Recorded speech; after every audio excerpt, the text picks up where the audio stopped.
नमस्कार दोस्तों, मैं विकास शाक्य एक बार फिर से आप सबका स्वागत करता हूं। और जैसा कि आपको पता है कि आजकल हम साइंस में मैकेनिक्स के बारे में डिस्कस कर रहे हैं, तो मैकेनिक्स में आज हम बल के बारे में हमने कल पढ़ा था, न्यूटन के नियम पढ़े थे। आज उस बल के आगे हम कुछ नई चीजें डिस्कस करने जा रहे हैं। तो मैकेनिक्स अभी भी हमारा चल रहा है और मैकेनिक्स के बाद हम नई चीजें देखेंगे, केमिस्ट्री देखेंगे और केमिस्ट्री के अलावा हम अपनी नाभिकीय भौतिकी, इन चीजों को कवर करेंगे। तो आइए आज देखते हैं आज कौन कौन से टॉपिक हैं जो एग्जाम के पर्सपेक्टिव से बहुत इंपॉर्टेंट हैं। तो सबसे पहले आइए आज हम डिस्कस करते हैं द्रव्यमान और भार के बारे में। द्रव्यमान एवं भार।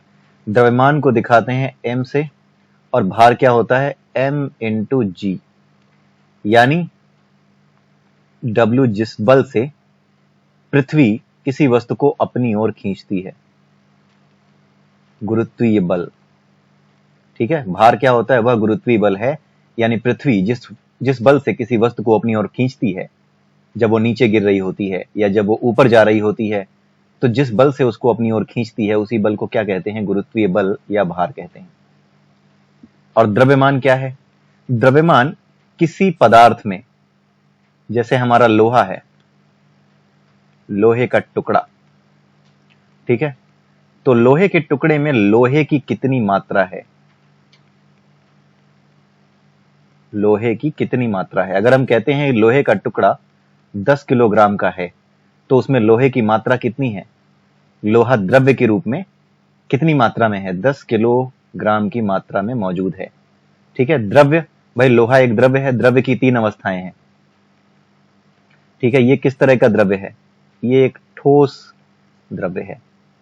ठीक है, तो किसी वस्तु का द्रव्यमान क्या बताता है, उसमें द्रव्य की मात्रा, द्रव्य की मात्रा ही, किसी वस्तु में द्रव्य की मात्रा ही उसका द्रव्यमान कही जाती है।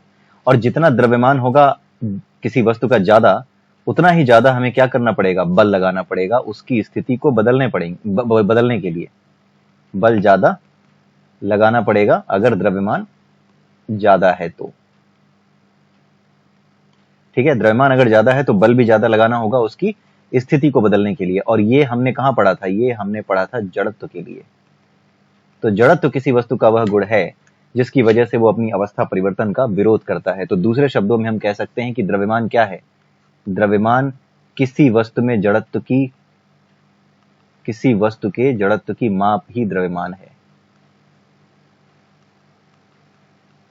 ठीक है, ये परिभाषा भी आप याद रखिएगा।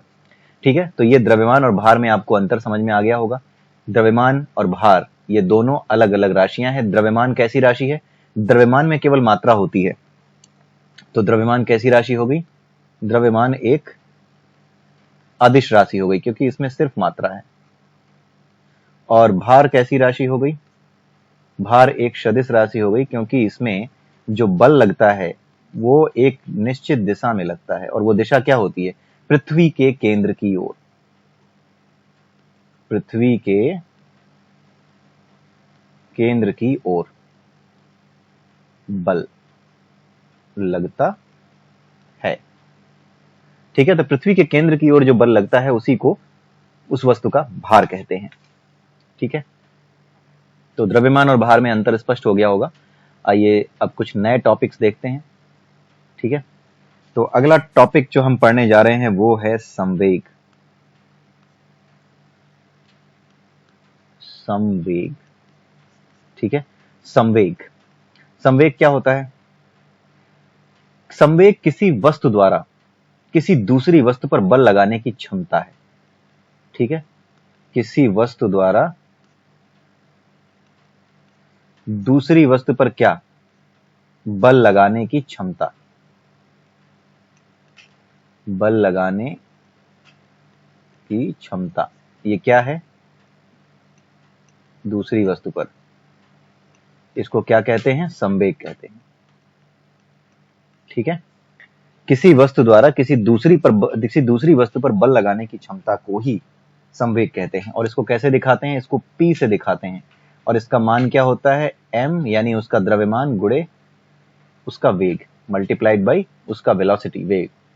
ठीक है, अगर कोई वस्तु है m द्रव्यमान की, m1 द्रव्यमान की, और दूसरी वस्तु है m2 द्रव्यमान की, क्या ये वस्तु इस वस्तु पर बल लगा सकती है?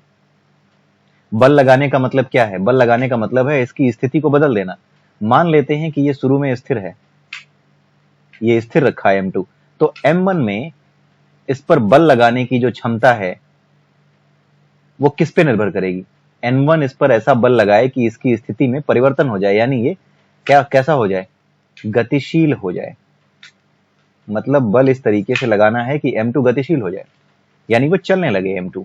तो उसके लिए m1 जब m2 से टकराएगा, m1 जब m2 से टकराएगा तो उसका कुछ वेग होना चाहिए। जितना ज्यादा वेग होगा उतना ज्यादा बल लगेगा।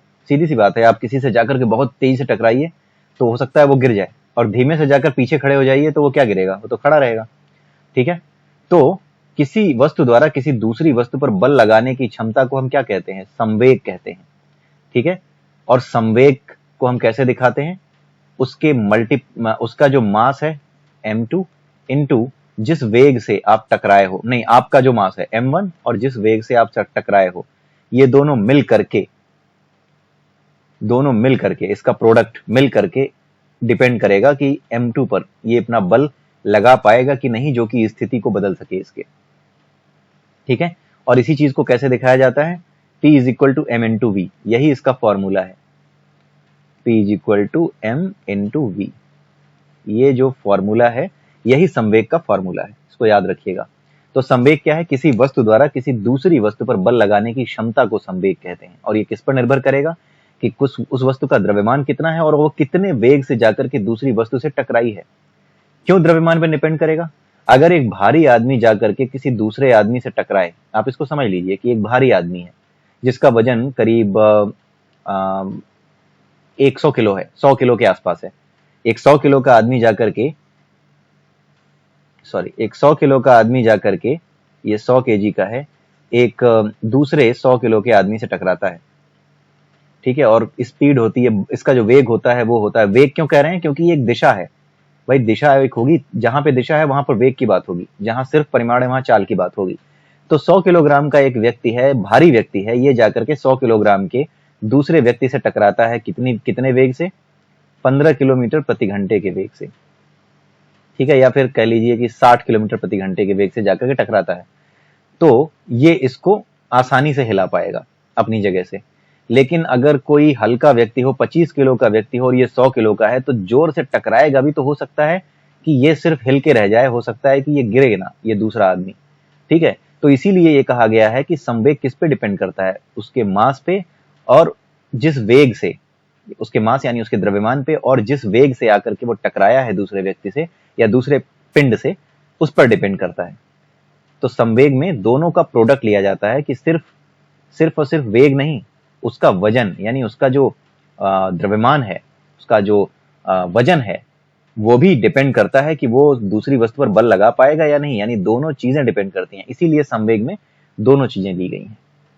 ठीक है, आइए अब देखते हैं अगले टॉपिक को। अब अगला टॉपिक है संवेग संरक्षण का सिद्धांत। संवेग संरक्षण का सिद्धांत, ये सिंपल सा सिद्धांत है। मान लीजिए कि ये m1 है, इसका एक वस्तु है, इसका द्रव्यमान m1 है और दूसरी वस्तु का द्रव्यमान क्या है? m2 है। ये चल रही है u1 वेग से और ये चल रही है u2 वेग से। ठीक है, ये u1 वेग से आगे बढ़ रही है, ये u2 वेग से आगे बढ़ रही है। u1 की वैल्यू ज्यादा है u2 से, यानी u1 यानी कि इसका वेग ज्यादा है दूसरी वस्तु के वेग से। तो इसका मतलब क्या है कि ये जाकर के इससे टकराएगी। ठीक है, इससे जाकर टकरा पाएगी। तो टकराने के बाद क्या होगा? मान लीजिए कि m1 का वेग कितना हो जाता है, ये m1 और m2 एक दूसरे से टकरा गए। ठीक है, अब जब ये m1 और m2 एक दूसरे से टकरा गए तो टक्कर मारने के बाद ये फिर क्या होंगे? अलग हो जाएंगे। m1 m2 पहले टक्कर मारी, फिर अलग हो गए। अब मान लीजिए टक्कर लगेगी तो कुछ असर पड़ेगा ना, तो वेग क्या होगा? बदल जाएगा। मान लीजिए अब v1 हो जाता है और इसका v2 हो जाता है। ठीक है, तो संवेग संरक्षण का सिद्धांत ये कहता है कि पहले जो संवेग था दोनों का, जब वो टकराए नहीं थे, यानी m1 u1 plus m2 u2, ये क्या होगा, टकराने के बाद जो संवेग बना m1v1 प्लस m2v2, ये इसके बराबर होगा। यही संवेग संरक्षण के सिद्धांत का समीकरण है। ठीक है, यही संवेग संरक्षण का सिद्धांत है। ठीक है, इसी को कहा जाता है कि संयुक्त संकाय का जो संकाय है हमारा, ये संकाय जब दोनों मिल जाते हैं तो एक संकाय बन जाता है। संकाय यानी यूनिट। ठीक है, तो इनकी जो संयुक्त वेग है, इनका जो संयुक्त वेग है, अब जो वेग होगा इनके अलग होने के बाद जो वेग है, ठीक है, m1 जो v1 और v2 हो गया है अब। ठीक है, तो इन दोनों का जो वेग है, इन दोनों का जो संवेग है m1v1 प्लस m2v2, ये पहले के यानी संकाय बनने के पहले का जो संवेग था m1v1 प्लस m2u2, इन दोनों को मिला करके अब नए वेग आए हैं उसके बराबर होगा। इसी को संवेग संरक्षण का सिद्धांत कहा जाता है। ठीक है, इसके बड़े एग्जाम्पल्स आपसे पूछे जाते हैं, कई बार न्यूमेरिकल्स आते हैं। एक ऐसा ही न्यूमेरिकल एक बार आया हुआ था, आइए देखते हैं वो न्यूमेरिकल क्या कहता है। वो न्यूमेरिकल ये कहता है कि एक आदमी एक नाव पर बैठा था, एक नाव थी, उस पर एक आदमी बैठा था। ठीक है, जब किनारा आता है तो नाव से ये व्यक्ति कितनी स्पीड से कूदता है, 5 मीटर प्रति सेकंड की स्पीड से आगे कूदता है, ऐसे कूदता है। जब वो कूदता है तो पानी में नाव है, तो अपने पैरों से क्या करेगा, ये इसको धक्का देगा नाव को। जब ये अपने पैरों से नाव को धक्का देता है तो नाव क्या होती है, थोड़ा पीछे जाती है। तो नाव किस स्पीड से पीछे जाती है, वो जाती है 0.4 मीटर पर सेकंड की स्पीड से पीछे जाती है। यानी जब एक आदमी नाव से कूदा 5 मीटर प्रति सेकंड की स्पीड से, तो नाव किस स्पीड से पीछे गई, 0.4 मीटर प्रति सेकंड की स्पीड से पीछे गई। ठीक है, तो अब एग्जामिनर ने ये पूछा था कि जो नाव का द्रव्यमान है, मान लीजिए वो m1 है, और इस व्यक्ति का जो द्रव्यमान है मान लीजिए वो m2 है, इन दोनों में कितना अनुपात था, या फिर ये कह लीजिए कि नाव का जो द्रव्यमान था वो व्यक्ति के द्रव्यमान का कितना गुना था। यानी नाव का वजन व्यक्ति के वजन का कितना गुना था। ठीक है, नाव व्यक्ति के द्रव्यमान का कितना गुना, ये पूछा गया था। ठीक है, अब यहां पर संवेग संरक्षण का जो नियम है वो लागू होगा। तो संवेग संरक्षण के नियम के अनुसार हम देखते हैं कि m1 हमने लिया हुआ है क्या, m1 हमने लिया हुआ है इसका द्रव्यमान, नाव का द्रव्यमान। ठीक है, m1 जो है वो नाव का था, मान लेते हैं m1 नाव का द्रव्यमान था, और m2 किसका द्रव्यमान था, व्यक्ति का। ठीक है, शुरुआत में नाव पे जब व्यक्ति बैठा था तो उसका वजन कितना, उसकी जो चाल थी, जो उसका जो वेग था वो कितना रहा होगा, 0 रहा होगा, क्योंकि स्थिर थी नाव, शुरुआती वेग 0 रहा होगा नाव का। और जो व्यक्ति का शुरुआती वेग है वो कितना हो गया, वो 5 मीटर प्रति सेकंड की स्पीड से कूदा। ठीक है, तो ये शुरुआती वेग हो गया किसका, व्यक्ति का।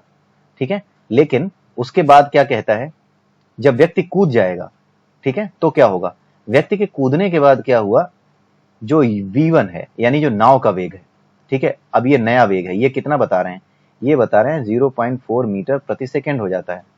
और v2 कितना हो जाएगा, अब v2 यहाँ पे 0 हो जाएगा, क्यों, क्योंकि व्यक्ति कूद चुका है, तो उसके वेग का महत्व तो अब नहीं रह गया, वो अब स्थिर हो चुका है, वहां से जाकर वो स्थिर हो चुका है, तो v2 क्या हो गया, 0 हो गया। अब संवेग संरक्षण का सिद्धांत क्या कहता है, m1u1 plus m2u2 is equal to m1v1 plus m2v2। अब यहां पर हम क्या करेंगे, m1 शुरुआत में क्या था, नाव का वजन, उसको m1 ही लेते हैं, शुरुआत में 0 था, प्लस m2 व्यक्ति का वजन कुछ रहा होगा, इंटू u2 कितना था, 5 था। ठीक है, अब आगे देखते हैं, m1 नाव का वजन m1 था, अब उसका जो वेग था वो कितना हो गया, 0.4। ठीक है, और m2 इंटू क्या, व्यक्ति का वेग कितना हो गया, 0। तो हमने यहाँ पे देखा ये तो 0 हो गया और ये 0 हो गया, बचा क्या, 5m2 is equal to 0.4 m1। ठीक है, या फिर m1 को हम कह सकते हैं 5/0.4 m2। ठीक है, m2 क्या है, व्यक्ति का द्रव्यमान है, तो इसको जब सॉल्व करेंगे आप तो कितना आएगा, 50/4, विच मीन्स 12.5। ठीक है, आप इसको सॉल्व करके देखिएगा, ये 12.5 टाइम्स आएगा। ठीक है, तो यही इसका आंसर निकालना था। तो इसका कुल मिला के क्या हो गया, m1 जो है वो 12.5 टाइम्स क्या है m2, यानी व्यक्ति के द्रव्यमान का, नाव का द्रव्यमान व्यक्ति के द्रव्यमान का कितना गुना है, 12.5 गुना है, और यही इसका आंसर था। ऐसे बहुत से क्वेश्चन आते हैं, अगर नाव का ऐसा कोई भी क्वेश्चन आए या ऐसा कोई भी सिनेरियो बेस्ड क्वेश्चन आता है तो आप वहां पर संवेग संरक्षण का सिद्धांत लगा करके उसका सोल्यूशन निकाल सकते हैं। ठीक है, आइए अब देखते हैं अगले टॉपिक को। अगला टॉपिक है आवेग। आवेग किसी वस्तु पे, कोई वस्तु है, इस पे बहुत कम समय के लिए डेल्टा टी, बहुत कम समय को क्या दिखाते हैं, डेल्टा टी से दिखा देते हैं। बहुत कम समय के लिए किसी पर, वस्तु पर जब बल लगता है, बहुत कम समय के लिए वस्तु पर जब बल लगता है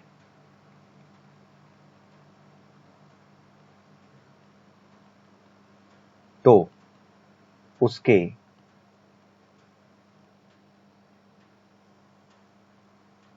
और समय डेल्टा टी के गुणनफल को, यानी प्रोडक्ट को क्या कहते हैं, आवेग कहते हैं।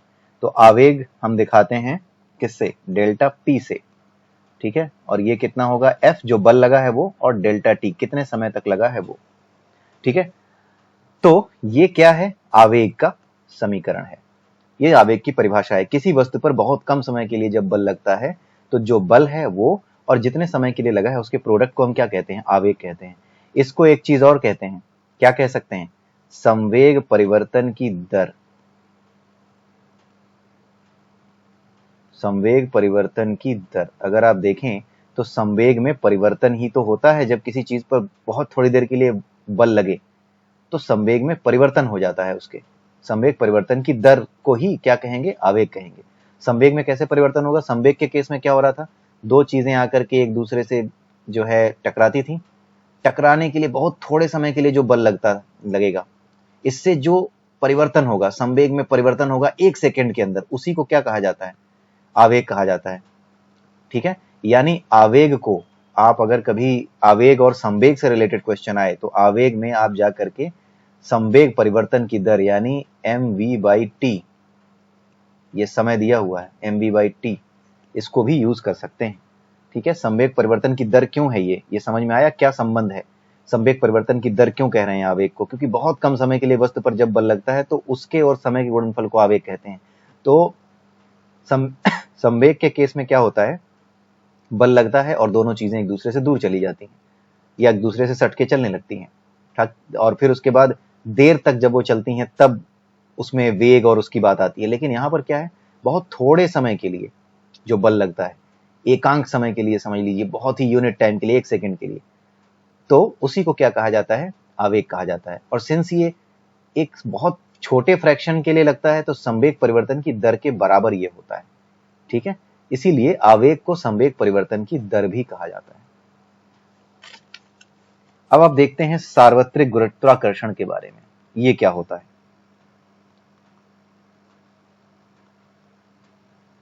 सार्वत्रिक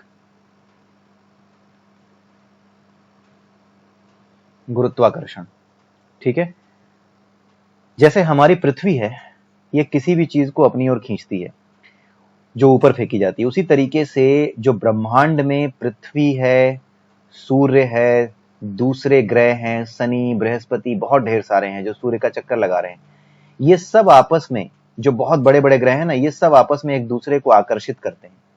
ठीक है, जैसे ये सूर्य है, ये पृथ्वी को और बाकी दूसरे ग्रहों को आकर्षित करता है अपनी ओर, और इसी आकर्षण के कारण ये सारे ग्रह एक उसमें कक्षा में चक्कर लगा रहे होते हैं, एक जो है ऑर्बिट में चक्कर लगा रहे होते हैं। ठीक है, तो जो हमारे न्यूटन साहब थे, उन्होंने कहा कि जो बड़े बड़े पिंड होते हैं, बड़े पिंड, इनका जो गुरुत्वाकर्षण बल होता है वो काफी दूरी तक, या फिर ये कह लीजिए अनंत तक विस्तृत होता है। अनंत तक विस्तृत होने का मतलब ये है कि ये जो गुरुत्वाकर्षण है सिर्फ थोड़े जगह पे नहीं है, ये पूरी जगह विस्तृत है और हर जगह फैला हुआ है, इसीलिए इसको क्या कहते हैं, सार्वत्रिक गुरुत्वाकर्षण कहते हैं। तो सार्वत्रिक गुरुत्वाकर्षण का संबंध किससे है? ब्रह्मांड में जितने भी पिंड हैं वो सब एक दूसरे पर बल आरोपित करते हैं और ये बल अनंत तक फैला हुआ है। इसी बल के अंतर्गत ये सारे पिंड एक दूसरे से बंधे हुए हैं और एक दूसरे के चारों ओर चक्कर लगा रहे हैं। इसी को क्या कहते हैं? सार्वत्रिक गुरुत्वाकर्षण कहते हैं। ठीक है। अब न्यूटन ने इसका परिमाण जो है निकालना चाहा और इसके बारे में और स्टडी करनी चाहिए, लेकिन वो ज्यादा सफल नहीं हुए। बाद में आइंस्टीन, जिनका नाम हम सभी जानते हैं, वो आए और आइंस्टीन ने ये बताया कि ये जो सार्वत्रिक गुरुत्वाकर्षण है, इसको जी से दिखाते हैं, ये जो सार्वत्रिक गुरुत्वाकर्षण है ये दो चीजों पे डिपेंड करता है। एक तो है गुरुत्वीय तरंगे, गुरुत्वीय तरंगे जिनके बारे में आजकल स्टडी हो रही है। ठीक है। और इसके लिए एक इंटरफेरोमीटर ये इस्तेमाल किया गया है। इंटरफेरोमीटर ये किसने किया है? ये आप लोग खोज करके देखिएगा, आपके एग्जाम में पूछा जाता है। इंटरफेरोमीटर ऑब्जर्वेटरी है जो किसके लिए, जो किसका पता करने के लिए लगाई गई है? वो गुरुत्वीय तरंगों का पता करने के लिए लगाई गई है। तो पूरे के पूरे ब्रह्मांड में कोई भी गुरुत्वीय तरंग, जिसका कोई भी तरंग, जैसे ये आ गई या ये आ गई, कोई भी तरंग जिसका परिमाण 0.1 हर्ट्ज से 0.1 हर्ट्ज से लेकर के 1 हर्ट्ज के बीच में होगा, 0.1 से 1 हर्ट्ज के बीच में होगा, उसको ये इंटरफेरोमीटर जो ऑब्जर्वेटरी है ये अपने आप पकड़ लेगी। इसीलिए ये ऑब्जर्वेटरी लगाई गई है। आप देखिएगा कि ये कहाँ लगाई गई है। ये जीके का एक क्वेश्चन है जो आपके एग्जामिनेशन में अक्सर पूछा जाता है, वनडे एग्जामिनेशन जो भी होते हैं। तो हमारे आइंस्टीन साहब ने यह कहा कि ये जो सार्वत्रिक गुरुत्वाकर्षण है वो कब काम करता है? वो काम इसलिए करता है, उसके काम करने के लिए दो चीजें जरूरी होती हैं। एक तो गुरुत्वीय तरंगे होंगी और दूसरा क्या होगा? कुछ कण होंगे जो कण इस गुरुत्वीय बल को पूरे ब्रह्मांड में फैलाए रखते हैं। इन्हीं कणों को क्या कहा गया? ग्रेविटान कहा गया। ये ग्रेविटान नाम याद रखिएगा, ये इंपॉर्टेंट है, पूछा जा सकता है 1 नंबर में किसी भी ऑब्जेक्टिव क्वेश्चन के रूप में। ठीक है, इसको हटाते हैं। आई होप कि आपको समझ में आ गया होगा। ठीक है, आगे अब देखते हैं और कौन सी चीजें आज के टॉपिक में बाकी हैं। गुरुत्वीय त्वरण।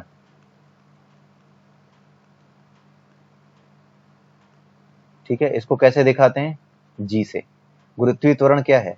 ये पृथ्वी है, जब कोई वस्तु नीचे की ओर गिरती है तो लगातार उसका वेग बढ़ता जाता है, बढ़ता जाता है। पहले यहाँ शून्य वेग रहता है, जब कोई इसको पकड़ करके यहाँ से छोड़ता है तो शुरुआत में उसका वेग क्या रहता है? 0 मीटर प्रति सेकेंड होता है। लेकिन जैसे ही वो छोड़ता है तो पृथ्वी जब एक बल से इसको अपनी ओर खींचती है तो इसका वेग क्या होता है? बढ़ता जाता है। तो वेग में परिवर्तन होता है और वेग में परिवर्तन को क्या कहते हैं? त्वरण कहते हैं। अब क्योंकि ये गुरुत्वीय बल के अंतर्गत उत्पन्न होने वाला त्वरण है, इसलिए इसको क्या कहते हैं? गुरुत्वीय त्वरण कहते हैं। और इसका फॉर्मूला मैंने आपको पढ़ाया था, वो क्या होता है? G into ME/RE²। जी क्या है? सार्वत्रिक गुरुत्वाकर्षण नियतांक, universal gravitational constant, UGC, universal gravitational constant. ME क्या है? मास ऑफ अर्थ, यानी पृथ्वी का द्रव्यमान। ठीक है। और R क्या है? पृथ्वी की त्रिज्या, रेडियस। ठीक है, ये पृथ्वी की त्रिज्या है, ये रेडियस है। ठीक है। अब ये जो G की वैल्यू है, जब इसमें सार्वत्रिक गुरुत्वाकर्षण नियतांक, इसकी वैल्यू 6.67 इंटू 10⁻23 समथिंग होती है। ठीक है, 10⁻- समथिंग कुछ होता है इसका, मेरे को वैल्यू एग्जैक्टली याद नहीं है, तो आप इसको देख लीजिएगा। पृथ्वी का जो द्रव्यमान होता है उसको जब रखा गया, ये सारी वैल्यूज मैं एग्जैक्टली याद नहीं कर पा रहा हूं अभी कि क्या थी, लेकिन ये सब वैल्यूज जब रखी गई, सार्वत्रिक गुरुत्वाकर्षण की वैल्यू, ME और RE, ठीक है, पृथ्वी का जब त्रिज्या रखी गई तो जब इसकी वैल्यू निकाली गई तो कितनी आई? 9.8 आई। ठीक है, लेकिन क्या ये 9.8 हर जगह बराबर रहती है? ठीक है, 9.8 मीटर प्रति सेकेंड स्क्वायर पर सेकेंड स्क्वायर, क्या ये हर जगह बराबर रहती है अर्थ पे? क्या ये बदल सकती है अर्थ पे एक जगह से दूसरी जगह जाने पे? जी हाँ, ये बदल सकती है। इसके बदलने के दो कारण हैं। ठीक है, आइए देखते हैं बदलने के क्या कारण है। ऊपर इसको भेज देते हैं, नीचे देखते हैं। इसके बदलने के दो कारण हैं। एक है पृथ्वी की त्रिज्या, हाँ ठीक है, एक है पृथ्वी की त्रिज्या, पृथ्वी की त्रिज्या या रेडियस। क्या होता है कि जो अर्थ है हमारी वो कुछ ऐसी है, ठीक है। ये है हमारा इक्वेटर। इक्वेटर पे इसकी जो रेडियस है R1, ये पोल्स पे जो रेडियस है, ये पोल्स हैं, नॉर्थ पोल है, ये साउथ पोल है, ठीक है। यहां वाली जो R2 रेडियस है वो क्या है, R1 से छोटी है, ठीक है। हमारी पृथ्वी जो है, हमारा जो अर्थ है वो नारंगी की तरह चपटी है, ठीक है। तो ऊपर जब हम नॉर्थ या साउथ पोल की ओर ऊपर या नीचे जाते हैं तो वहां पर जो रेडियस आती है वो छोटी है, और जो इक्वेटर पे रेडियस है वो बड़ी है। जहां पे इक्वेटर पे रेडियस जहां पे बड़ी है, G_me/RE²। अब आप सोचिए कि अगर RE बड़ा होगा, जब आप किसी चीज को भाग देते हैं, ठीक है, सपोज आपके पास कोई वैल्यू है 10, अगर आप इसको 2 से भाग देते हैं, एक छोटी वैल्यू से भाग देते हैं, तो आपका जो डिवीजन है उसकी वैल्यू कितनी आती है, 5 आती है। लेकिन अगर इसको और बड़ी चीज से भाग देते हैं तो क्या आती है, छोटी हो जाती है। मतलब नीचे वाला पोर्शन जितना बड़ा होगा ये उतनी ही छोटी हो जाएगी, यानी G की वैल्यू उतना ही छोटी हो जाएगी जितनी की R की वैल्यू बढ़ेगी। इसी वजह से क्या होता है कि जो हमारा इक्वेटर है, यहां पे G की वैल्यू मिनिमम होती है, ठीक है, और इसकी वैल्यू होती है 9.8 मीटर पर सेकेंड स्क्वायर। जब हम वापस आते हैं पोल्स पे, ठीक है, पोल्स पे जब आप आते हैं तो होता क्या है, पोल्स पे आने पर R1 जो R2 है उसकी वैल्यू क्या हो जाती है, छोटी हो जाती है R1 से। और जब इसमें आप वापस आओगे और फॉर्मूले में रखोगे G_me/RE², तो ये वैल्यू अगर छोटी है तो ये वैल्यू क्या हो जाएगी, बड़ी हो जाएगी। तो G क्या हो जाता है, मैक्सिमम एट पोल्स। पोल्स पे G की वैल्यू मैक्सिमम है और वो कितनी है, 10 मीटर पर सेकेंड स्क्वायर, ठीक है। तो जब भी एग्जामिनेशन में क्वेश्चन आता है और अगर कोई पूछता है कि एक वस्तु का वजन पोल्स पे, नॉर्थ पोल पे या साउथ पोल पे कितना होगा, अगर उसका द्रव्यमान m है या 10 किलो है या कुछ भी है, ठीक है, तो आप उसी हिसाब से इन दो वैल्यूज को याद रखिएगा। 9.8 आपका इक्वेटर पे है और 10 आपका पोल्स पे है। तो पोल्स पे अगर कोई वजन पूछता है तो आप वहां पे 10 रखेंगे, ये नहीं रखेंगे, ठीक है, आप 9.8 नहीं रखेंगे। आइए देखते हैं और कौन से टॉपिक्स हैं हमारे पास। इसके अलावा और कौन सा रीजन हो सकता है गुरुत्वीय त्वरण के बदलने का। जब कोई वस्तु वृत्ताकार पथ पे चक्कर लगाती है, यानी सर्कुलर पाथ पे चक्कर लगाती है, तो इसका जो वेग होता है, एक तो होता है सरल रेखा में चलना। सरल रेखा में जो चीज चलती है उसके वेग को क्या कहते हैं, रेखीय वेग कहते हैं, ठीक है। लेकिन अगर कोई चीज सर्कुलर वे में चल रही है, रेखीय वेग को किससे दिखाते थे हम, v से। अगर कोई सर्कुलर पाथ पे चल रही है कोई वस्तु, तो उसके वेग को क्या कहते हैं, कोणीय वेग कहते हैं, ठीक है। कोणीय वेग क्यों, क्योंकि ये एक सेंटर के अराउंड घूम रहा है, तो एक कोण बनाता जाता है 0 डिग्री, फिर उसके बाद 10, 15, फिर ओवरऑल कितना बनाता है, 360 डिग्री का चक्कर लगा सकता है। तो इसके वेग को क्या कहते हैं, कोणीय वेग कहते हैं, और उसको किससे दिखाते हैं, ओमेगा से दिखाते हैं, ठीक है, उसको ओमेगा से दिखाते हैं। कोणीय वेग जैसे रेखीय वेग की तरह रेखीय त्वरण भी होता है, उसी तरीके से कोणीय वेग की तरह कोणीय त्वरण भी होता है, एंगुलर एक्सीलरेशन जिसको इंग्लिश में कहते हैं। तो कोणीय त्वरण भी होता है। कोणीय त्वरण की जो वैल्यू होती है ना, वो ओमेगा² इंटू आर होती है। आर क्या है, त्रिज्या है, ये रेडियस है, इस सर्कुलर पाथ की रेडियस है। तो कोणीय त्वरण ओमेगा² इंटू आर होता है, ठीक है। तो यहां पर अगर कोई चीज चक्कर लगा रही है तो यहां पर जो जी है वो तो है ही, ठीक है। उसके जी कहां पर लग रहा है, मैंने आपको बताया गुरुत्वीय बल हमेशा केंद्र की ओर लगता है, तो पृथ्वी के केंद्र की ओर लग रहा है ये, ठीक है, पृथ्वी के केंद्र की ओर लग रहा है। साथ में जो सर्कुलर पाथ पर जो वस्तु चल रही है, ठीक है, ये पृथ्वी का केंद्र है, और ये जो है चीज जो है ऊपर से जो आएगी नीचे गिरेगी, ठीक है। तो पृथ्वी क्या कर रही है, ये सूर्य, ये पृथ्वी है, ये सूर्य के चारों ओर चक्कर लगा रही है, तो सूर्य के केंद्र की ओर इसके ऊपर जो बल लग रहा है, ठीक है, उसकी वजह से यहां पर क्या होता है, एक तो जी है और दूसरा इसका क्या है, इस पे ऊपर एक बार और लग रहा है, एक त्वरण और लग रहा है, ओमेगा² आर। त्वरण की दिशा क्या होती है, जो बल की दिशा होती है, तो गुरुत्वीय बल अगर सूर्य द्वारा पृथ्वी पर अंदर की ओर लग रहा है, तो ये जो ओमेगा स्क्वायर आर है ये भी क्या होगा, एक दिशा में लगेगा। त्वरण त्वरण बल की दिशा में ही होता है, तो ये जो त्वरण है गुरुत्वीय त्वरण भी बल की दिशा में है, और ये वाला जो ओमेगा स्क्वायर आर यानी कोणीय त्वरण है वो भी किसकी दिशा में है, बल की दिशा यानी केंद्र की दिशा में है। तो अगर दो चीजें एक ही दिशा में चल रही हो और एक का त्वरण ज्यादा हो या एक का वेग ज्यादा हो दूसरे का वेग कम हो, तो उनका इफेक्टिव वेग क्या हो जाता है, v1 माइनस v2 हो जाता है। उसी तरीके से त्वरण के केस में भी क्या हो जाता है, g minus omega square r हो जाता है। ठीक है, तो ये हमने सूर्य और पृथ्वी की बात की। अब केवल पृथ्वी की बात करते हैं। पृथ्वी का ये सेंटर है, ठीक है। इस पर ये कोई वस्तु है m1 द्रव्यमान की, इसके ऊपर जो बल लग रहा है त्वरण लग रहा है वो है g। अब क्योंकि इसका जो पृथ्वी की जो त्रिज्या है वो जो पोल्स हैं उस पर ज्यादा है और कम है और इक्वेटर पे ज्यादा है। R1 और R2 से दिखाते हैं, R1 बड़ी है R2 से, ठीक है। R1 जो है R2 से बड़ी है। तो जब ओमेगा स्क्वायर R में हम R की वैल्यू रखेंगे R1 की, तो इक्वेटर्स पे क्या आएगा, इक्वेटर्स पे g minus omega square R की वैल्यू क्या आएगी, बड़ी आएगी, बिगर आएगी। और जो हमारा पोल्स हैं वहां पर g minus omega square R की वैल्यू क्या आएगी,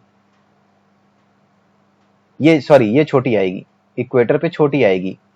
इक्वेटर पे एक इफेक्टिव g जो आएगा वो छोटा आएगा। क्यों, क्योंकि R बड़ा है। बड़ी चीज को किसी चीज से घटाओगे तो इफेक्टिव जो वैल्यू है ओवरऑल वैल्यू कम हो जाएगी, लेकिन पोल्स पे क्या होगी, ये बिगर होगी। ठीक है, तो दो कारण बताए गए हैं पृथ्वी के गुरुत्वीय त्वरण के परिवर्तित होने के। एक कारण है पृथ्वी का आकार, जिसकी वजह से उसकी त्रिज्या अलग अलग जगहों पे अलग अलग है, और दूसरी चीज क्या है, पृथ्वी का कोणीय वेग, कोणीय त्वरण, एंगुलर एक्सीलरेशन। ठीक है, ये दो चीजें हैं, इन दो चीजों के बेसिस पे आप इसकी व्याख्या कर सकते हैं। तो आइए देखते हैं क्या क्या हमने अभी तक देखा। एक तो हमने ये देखा पृथ्वी की त्रिज्या को लेकर के, और दूसरा हमने देखा पृथ्वी के कोणीय त्वरण को लेकर के, और उससे पहले हमने गुरुत्वीय त्वरण की बात की कि ये होता क्या है। ठीक है, तो इन सब चीजों को आप नोट कर लीजिए। आइए आगे चलते हैं, एक दो टॉपिक और बचे हैं उनको देख लेते हैं। ठीक है, इसमें जो एक चीज और रह रही है,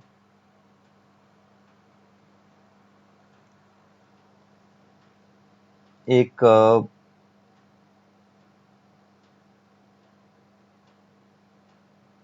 न्यूमेरिकल था, उस न्यूमेरिकल को हम अगले वीडियो में देख सकते हैं। क्योंकि ये वीडियो ज़्यादा लंबी हो जाएगी इसलिए मैं इसको यहीं पे रोकता हूँ, और आप लोग भी इसको समझ लीजिएगा, इसको नोट कर लीजिएगा। ठीक है, और नोट करने के बाद आप देखिएगा कि आपको कितनी चीज़ें समझ में आई हैं, और आपका अब जो साइंस का पोर्शन है वो पहले की कंपैरिजन में कितना बेटर हो गया है। राइट, यहाँ पर हमने सन के बारे में देखा, फिर यहाँ पर हमने अर्थ पे जो किस तरीके से कोणीय त्वरण की वजह से जो इसमें परिवर्तन होता है, ये बहुत इंपॉर्टेंट है। ये पूछा जाता है एग्जामिनेशन में कि कौन कौन से कारक हैं जो पृथ्वी पर गुरुत्वीय त्वरण के अलग अलग होने के कारक हैं। ठीक है, क्यों अलग अलग होता है गुरुत्वीय त्वरण, इसके बारे में पूछा जा सकता है। ठीक है, तो आज के लिए बस इतना ही, अगले वीडियो में फिर मिलेंगे। तब तक के लिए have a nice day and bye bye.